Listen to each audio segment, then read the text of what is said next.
Baik, Assalamualaikum warahmatullahi wabarakatuh. Bersyukur kepada Allah, bersalawat kepada Nabi. Allahumma salli ala Sayyidina Muhammad wa ala ali Sayyidina Muhammad. Saya Abdullah Fuad dari kelas Perbankan Syariah 4A akan menyampaikan materi tentang kerangka pendekatan ekonomi moneter Islam.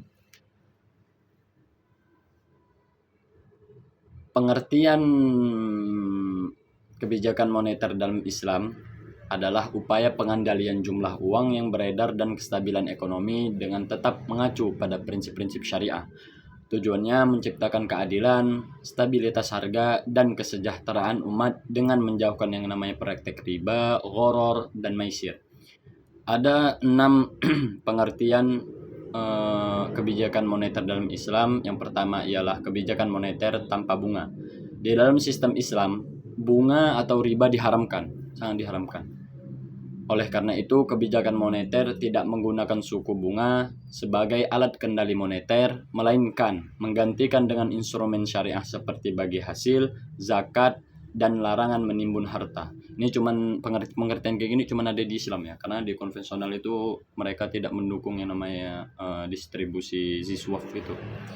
Yang kedua, sejarah kebijakan moneter Islam.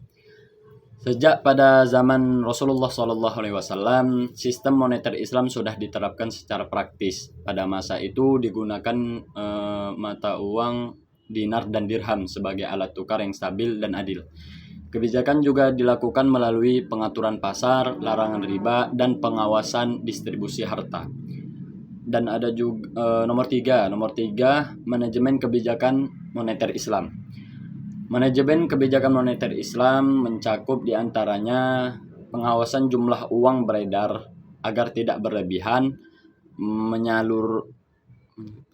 penyaluran dana ke sektor produktif melalui skema syariah, dan intervensi negara dalam pasar untuk mencegah monopoli dan menstabilkan harga.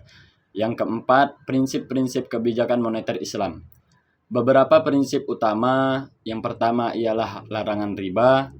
Dimaksud larangan riba ini menolak sistem bunga dalam transaksi keuangan. Kalau riba ini memang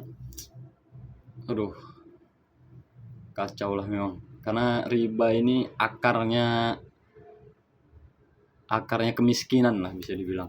Bukan daunnya, akar mulainya kemiskinan ini adalah riba. Karena riba itu memang sangat ditantang oleh agama ya. Bahkan Allah dan Rasulnya memerangi orang yang memakan riba atau menggunakan riba lah dalam mencari keuntungan dalam perekonomian.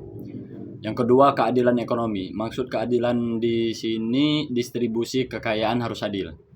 Jadi pada zaman Rasulullah SAW beliau membuat perekonomian itu bukan dari keuntungan pribadi, bahkan beliau itu lebih mengutamakan distribusi, dan kekayaan itu memang harus adil. Makanya ada yang namanya zakat harta, zakat fitrah. Zakat harta itu kan memang untuk orang-orang yang kaya itu kenanya.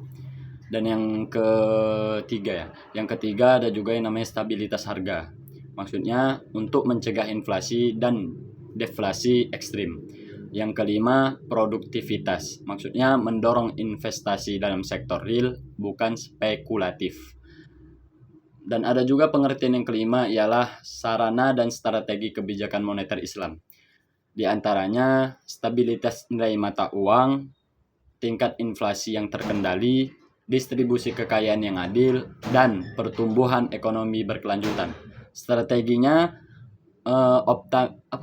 optimalisasi peran zakat, wakaf, dan infak, penerapan sistem keuangan tanpa bunga, dan meningkatkan investasi berbasis syariah. Dan ada juga yang keenam, kebijakan moneter Islam pada masa Rasulullah SAW. Pada masa beliau itu tidak ada mencetak uang kertas. Beliau menggunakan mata uang itu emas dan perak, atau biasa disebut dengan dinar dan dirham. Beliau juga melarang yang namanya penimbunan dan riba. Beliau juga menegakkan keadilan pasar melalui lembaga hisbah, dan beliau juga mengatur distribusi kekayaan melalui zakat dan sedekah. Zakat lagi kan, zakat dan sedekah, pendistribusian. Rasulullah Shallallahu Alaihi Wasallam itu sangat berfokus untuk mengembangkan suatu ekonomi. Pada zaman beliau itu beliau fokus ke distribusi zakat dan sedekah tadi untuk melakukan pemerataan. Dan ada juga macam-macam kebijakan moneter.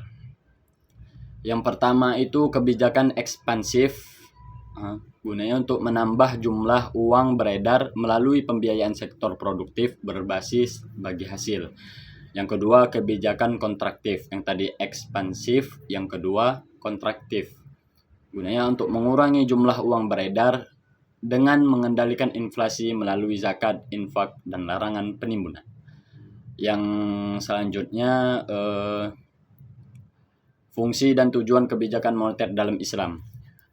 Yang pertama itu fungsinya. Fungsinya itu untuk mengatur stabilitas keuangan, mendorong pertumbuhan ekonomi, dan menjaga kestabilan harga dan nilai tukar.